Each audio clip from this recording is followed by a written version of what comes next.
Where are the loudmouths now? The flood control project worth billions, wasted, substandard, even non-existent in some areas. I'm getting very angry. This is what's happening here. Pero wala talaga. Completed ang record ng Public Works. Walang ginawa kahit isang araw hindi nagtrabaho. Wala kang makita, puntahan ninyo, wala kayong makita kahit na ano. Tuloy-tuloy ang pagbaha doon sa kabila. When the people are drowning, literally, they vanish. These very aggressive and righteous people are nowhere near the issue. But when it was Sara Duterte's confidential funds, they were everywhere.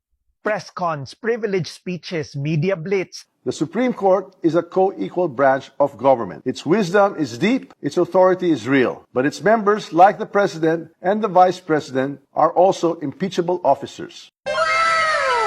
Now is the perfect moment for Congress to prove their sincerity and integrity, to show the nation that their calls for accountability weren't just political noise.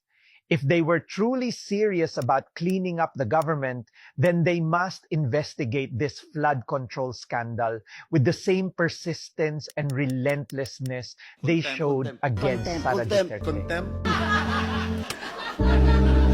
Mahiya naman kayo. Kasi ito, may payong oh. Natutuwa ako sa payong.